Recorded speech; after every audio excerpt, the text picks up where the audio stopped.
It wasn't the late nights or the sudden, inexplicable need to keep his phone face down. Those were symptoms any fool could spot. No, the moment I knew, the moment the world fractured and reformed into a cold, hard geometric plan, was when I saw the metadata.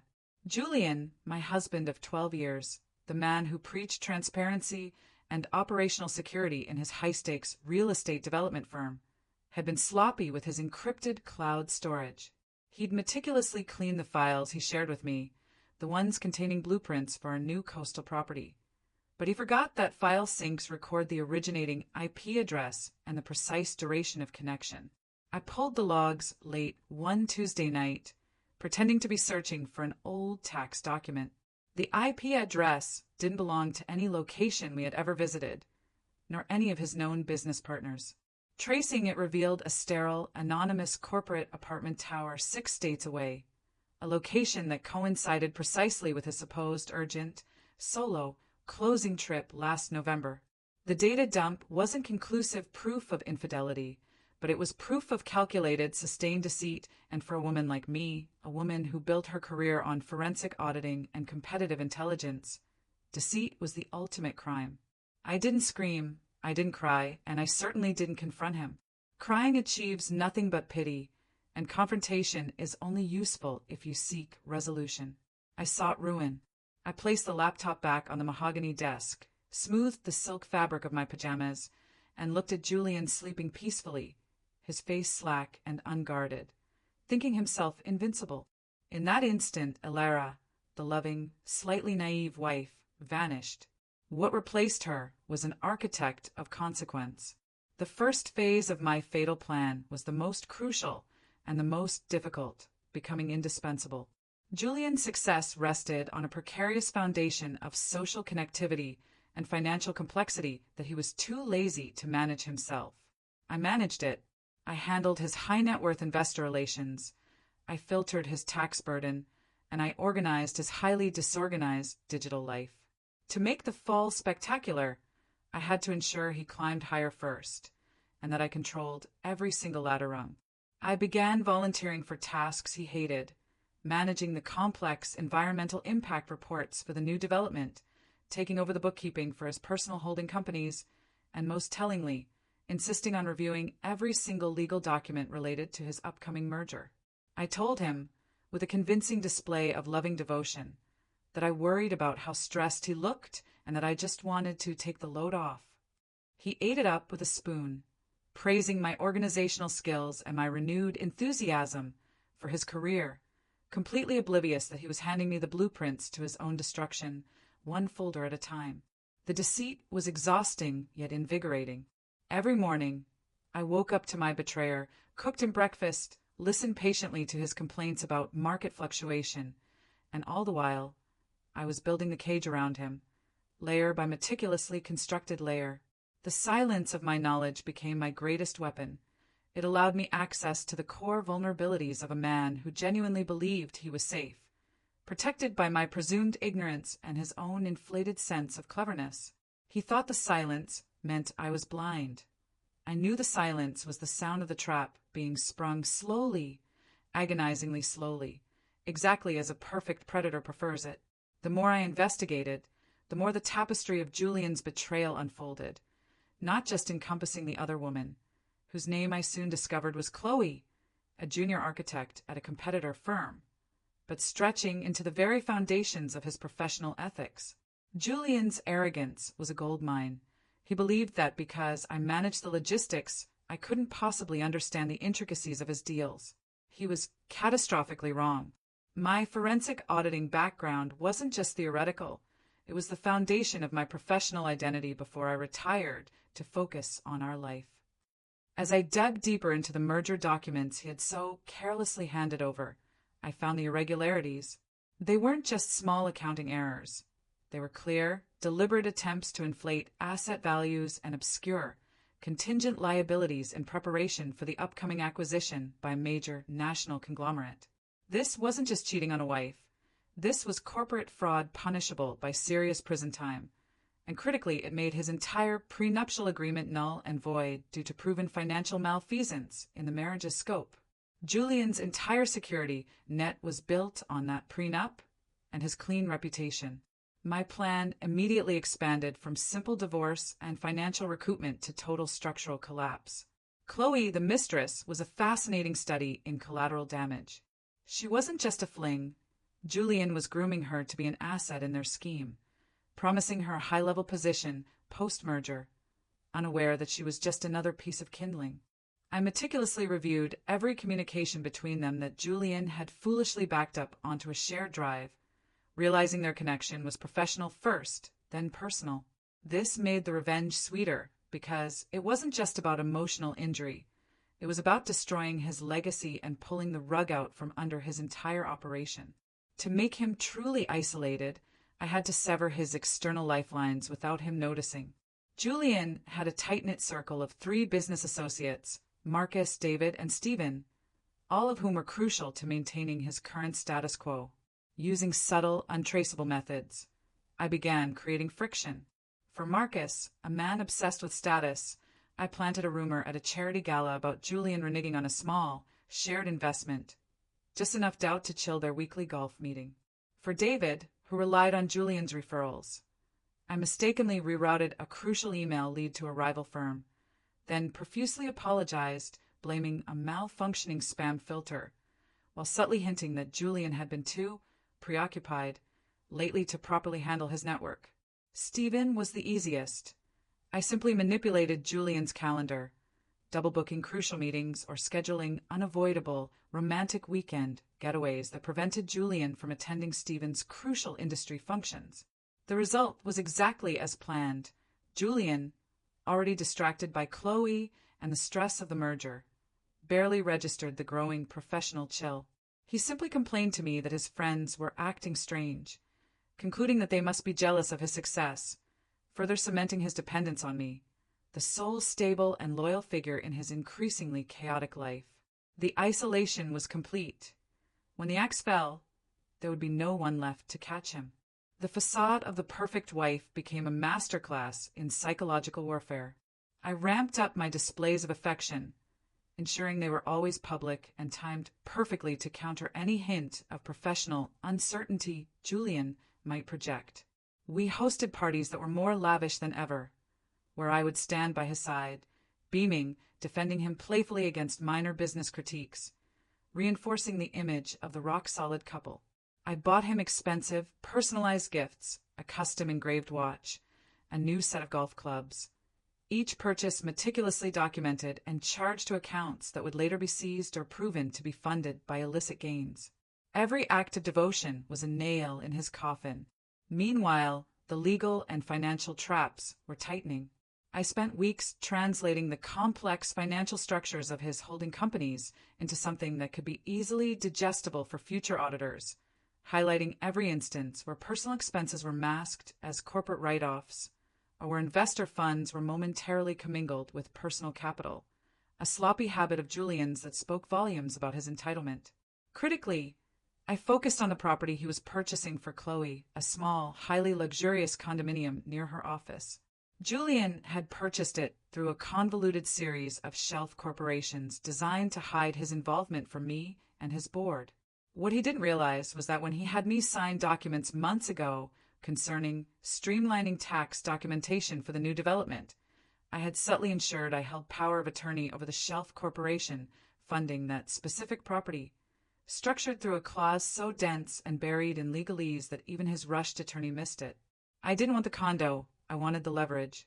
By controlling that asset, I controlled the fate of his mistress and the narrative of his infidelity.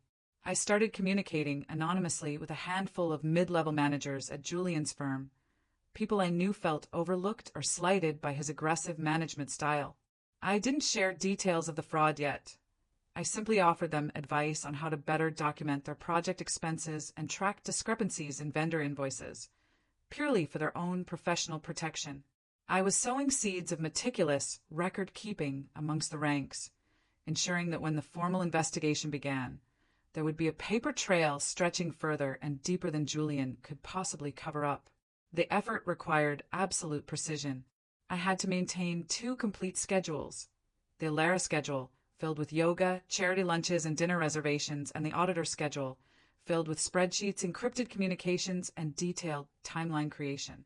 The physical toll was immense, but the adrenaline derived from knowing I was operating completely undetected, constructing the perfectly engineered downfall of the man who sought to humiliate me, was a potent drug.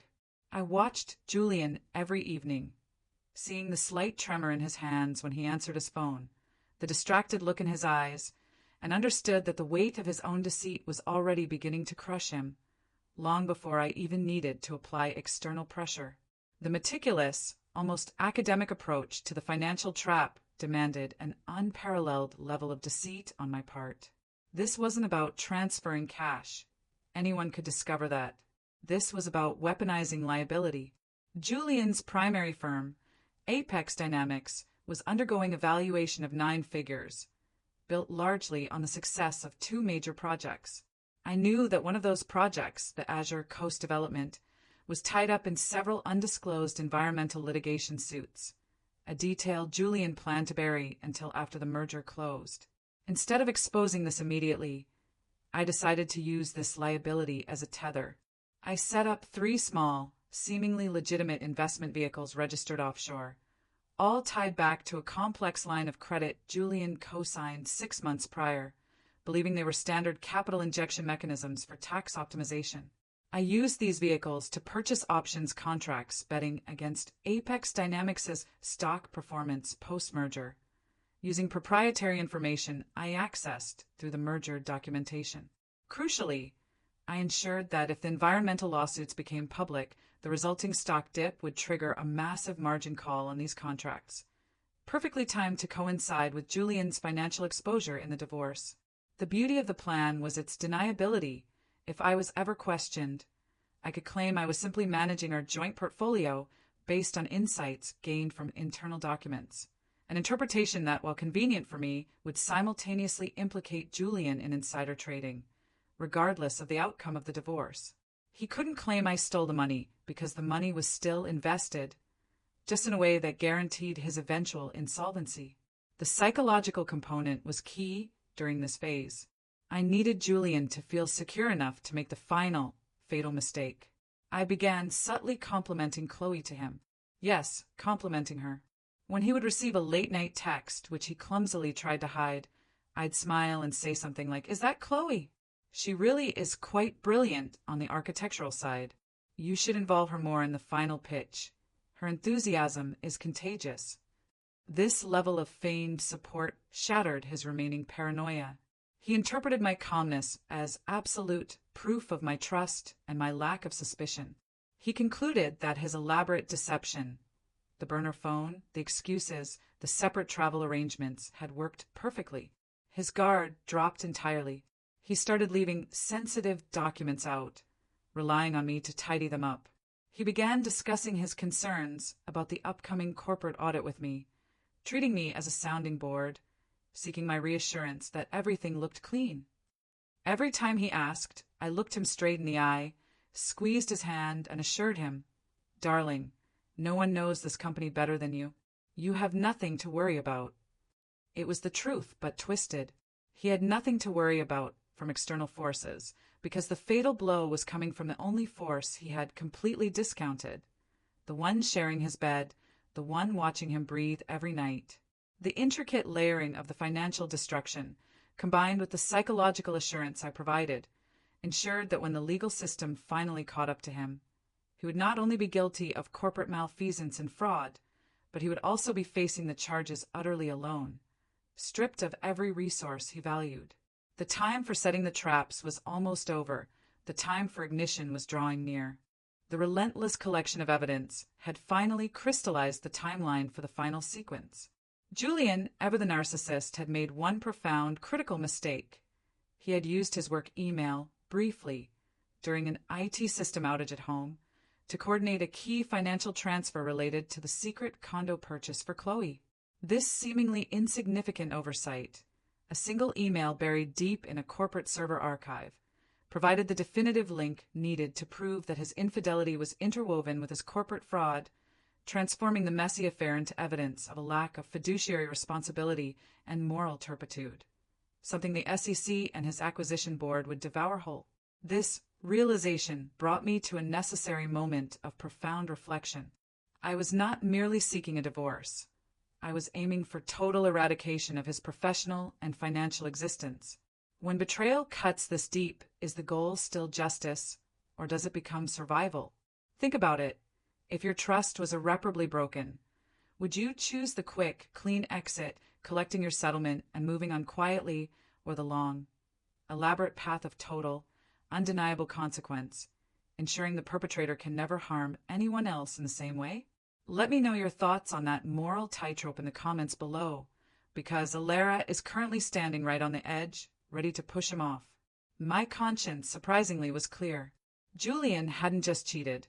He had risked our shared future, our home, and my own reputation through his reckless greed and arrogance.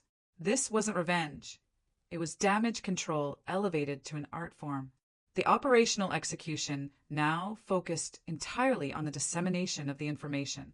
It had to be delivered in 2 distinct, untraceable drops, ensuring I remained completely clean. The first package contained all the evidence of corporate fraud, the inflated valuations, the undisclosed liabilities, and the questionable offshore financing schemes. I compiled this into a dense, meticulously cross-referenced file, encrypted using military-grade software, and routed through a series of anonymous international proxies. The target was specific, not the highest-ranking SEC official who might be politically compromised, but a specific, known-to-be incorruptible mid-level investigator I had tracked down through old professional contacts. The delivery method was a physical, anonymous thumb drive mailed from an untraceable shipping outlet 3 states away, giving the impression that the source was a disgruntled rival firm who obtained the information through industrial espionage. I personally ensured that every single digital fingerprint connected to me was scrubbed, using secure VPNs and a specialized operating system I hadn't touched since my auditing days. The second package, the one containing the personal blow, the proof of the affair, the texts with Chloe, the condo purchase documents, was held back.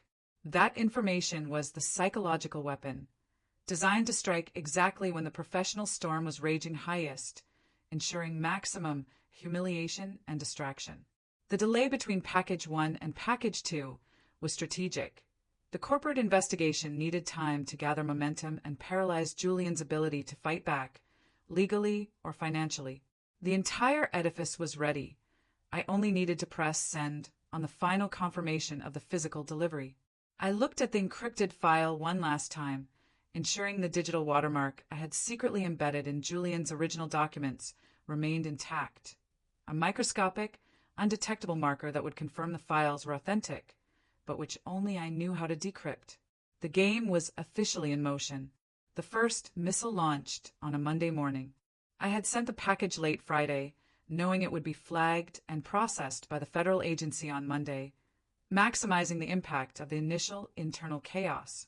I spent that Monday morning making Julian his favorite coffee, discussing his weekend golf score, and pretending to be intensely engaged in choosing tile samples for the new kitchen renovation, a perfect portrait of domestic bliss and distraction. By Tuesday afternoon, the low rumblings began. Julian took 3 urgent, whispered calls in his home office, his face growing paler with each one. He started pacing, running his fingers through his hair, a nervous habit I hadn't seen since his early, insecure years.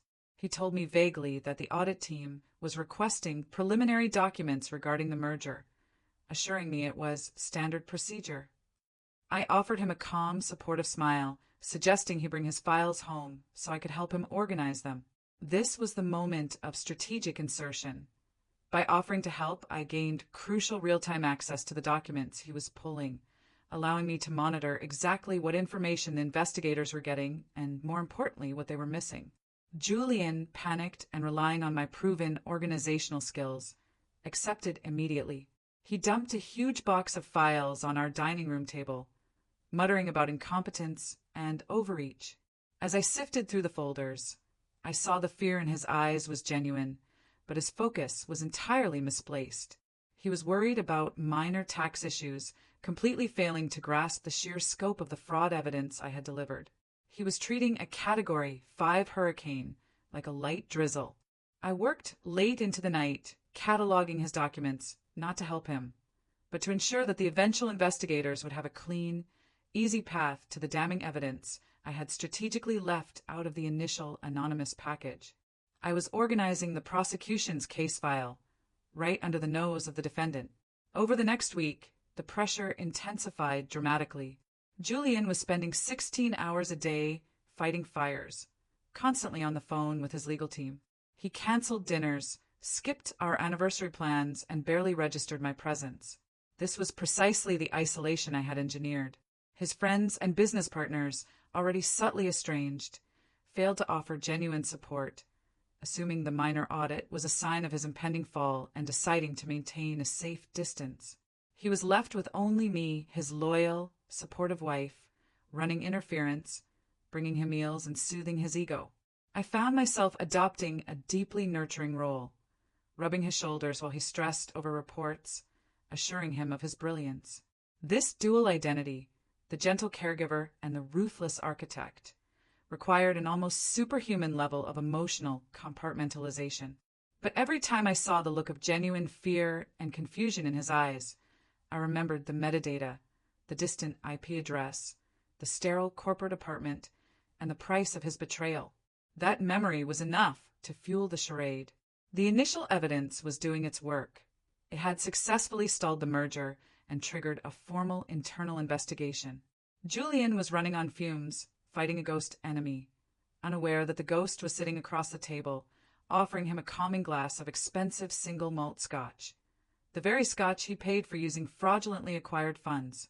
The investigation moved from internal inquiry to external action with brutal efficiency. The SEC, having smelled blood, formally issued subpoenas and began seizing documents. Julian was mandated to step down temporarily as CEO during the review process. His world was crumbling externally, but he was still clinging desperately to the belief that his personal life, his marriage, was his safe harbor. This was the precise moment for the psychological bomb, package 2, to detonate. I decided to time the public, personal exposure not when he was officially charged, but when his professional reputation was at its absolute nadir, when the smell of corporate failure was thickest in the air. I crafted the narrative carefully. It needed to appear as if the personal revelations were a consequence of the professional scandal, a final betrayal by a jilted, anonymous associate who felt wronged by his collapsing company, rather than the calculated act of his wife. I used the same complex proxy network to anonymously leak the information. The photos of Julian and Chloe in compromising positions during business trips, the texts discussing their future home, the condo, and most damningly, the documentation showing how Julian had misused corporate resources to facilitate the affair. The target audience for this leak was not the SEC, but the social network he valued most, his high-net-worth investors, his board members' wives, and the gossipy society columnists who secretly ran the city's social calendar. The impact was immediate and devastating. The news of Julian's alleged corporate misconduct was already damaging, but the revelation of his tacky midlife crisis affair, conducted while his wife was managing his life, turned him from a flawed businessman into a grotesque villain. The sheer hypocrisy of his public image collided with the reality of his depravity, and the social condemnation was swift and absolute. I watched it unfold like a spectator at a grand, tragic play. My phone began vibrating incessantly with messages from concerned friends, feigning shock and offering sympathy. I played the role of the devastated, bewildered wife flawlessly, responding with dignified silence and heartbroken platitudes. I even staged a dramatic, private breakdown in front of my closest confidant, knowing she would immediately relay the details, my shock, my denial, my eventual, agonizing acceptance, to the entire social circle. This performance cemented my position as the innocent victim, ensuring that when the divorce papers were filed, the public narrative would be entirely skewed in my favor. Julian, meanwhile, was in complete panic. The combination of professional ruin and public humiliation fractured his focus entirely. He couldn't effectively fight the SEC because he was too busy trying to manage the fallout of the affair, pleading with his mother, and attempting to contain the damage with his teenage children. He was fighting two wars simultaneously, both launched by the same hand, and both designed to exhaust his resources and destroy his morale. He finally came home late one night, drunk and defeated, sinking onto the sofa, and looked up at me with genuine despair. "Elara," he slurred, "I don't know who is doing this to me. Who hates me this much?" I simply knelt down, held his hand, and lied one last time. "I don't know, darling, but we will get through this together." The lie tasted like victory. The divorce papers were served 1 week after Julian was formally indicted on multiple counts of wire fraud and misrepresentation of corporate assets. The timing was exquisite. He received the papers not at home, but in his temporary legal office, surrounded by his increasingly frustrated attorneys. The paperwork wasn't merely a petition for dissolution. It was a legal masterpiece I had orchestrated, leveraging every piece of evidence of his financial malfeasance to completely nullify the prenuptial agreement. The core of my argument was straightforward. Julian's pattern of fraud and his deliberate commingling of personal and corporate funds demonstrated a fundamental lack of good faith and rendered the contractual protections void. Furthermore, the explicit use of corporate funds to facilitate the affair, the condo, the travel expenses, introduced a claim for punitive damages so severe that his legal team immediately recognized the catastrophic financial risk. The shock rendered him almost catatonic. Julian had budgeted for a messy, expensive divorce, but he had planned on walking away with his personal fortune intact, protected by the prenup. He realized, too late, that the financial collapse he was facing professionally was mirrored perfectly in his personal life. He had nothing left to protect. He was forced to sell his personal assets, cars, art, investment properties, just to afford the astronomical legal fees associated with his criminal defense, while my legal team, briefed personally by me on every hidden asset and financial loophole, waited patiently, ready to claim the remaining scraps. The final confrontation happened 2 days later, not in a tearful scene of regret, but in a cold, sterile meeting room with lawyers present. Julian, stripped of his bravado and wearing the heavy weight of ruin, finally looked at me not with anger, but with confusion. He pointed a trembling finger at the documents on the table. "This isn't just divorce, Elara. This is scorched earth. This is calculated destruction. I know you were organizing my files. You were supposed to be helping me clean up this mess. Who told you about the environmental reports? Who gave you the proof about Chloe's condo? Who is weaponizing every detail of my life?" He was desperate, hunting for a rival, a disgruntled board member, anyone but the woman sitting calmly across from him, sipping iced water. The lawyers shifted nervously, waiting for my response. I placed my glass down, deliberately, meeting his gaze for the first time without the shield of my devoted wife persona. "There is no grand conspiracy, Julian," I said, my voice low and steady. "There is only you and me. You thought you were safe because you assumed I was shallow, emotionally reactive, and stupid.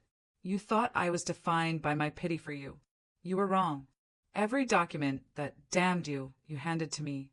Every vulnerability you exposed, you did so believing I was too simple to understand the consequences. The only person who weaponized the details of your life was the woman you betrayed, the woman you relied upon, the woman who understands forensic auditing better than anyone in this entire city. You built this cage, Julian." I simply closed the door and locked it. The gasp from his lawyer was audible. Julian stared, his jaw slack, the realization hitting him not as a punch, but as a slow, freezing flood. He had been so focused on his mistress and his corporate enemies that he never saw the architect hidden in plain sight, his own wife. The realization completely shattered Julian. The moment he understood that the ghost persecuting him, the anonymous source that wrecked his reputation and instigated the SEC investigation, was the woman who prepared his dinner every night, the very foundation of his reality dissolved. The rest of the meeting descended into chaos. His lawyer, recognizing that Elara was not just a plaintiff but the co-author of the prosecution's case, requested an immediate recess, citing an irreparable conflict of interest in defending Julian against a party who had actively contributed to his legal woes. I walked out of that room feeling the kind of visceral, absolute victory that transcended mere happiness. It was the satisfaction of perfect execution. For Julian, the fallout was instantaneous and total. The criminal charges were relentless. The evidence I had so carefully accumulated, cross-referenced with his digital communications, made the charges nearly impossible to defend against. The financial system, activated by the complex liability triggers I had established months prior, began seizing assets.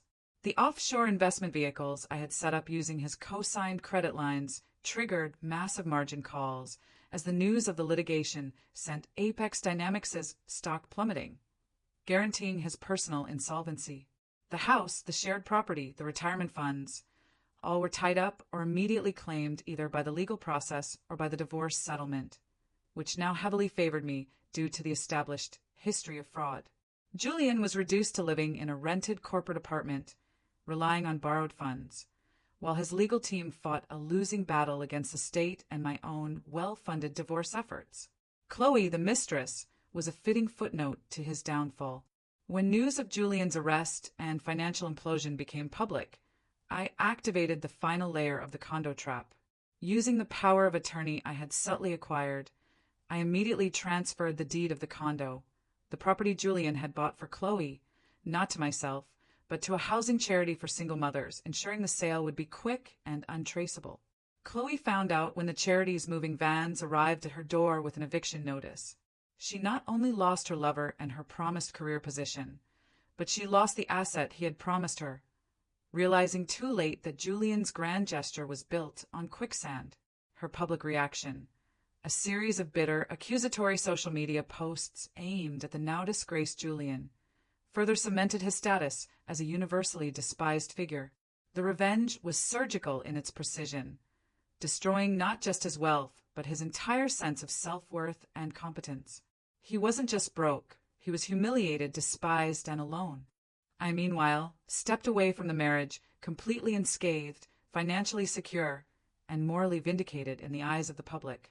I began the process of selling the marital home, a symbol of the life he had recklessly endangered, using the proceeds to fund my own, carefully planned, and completely new future.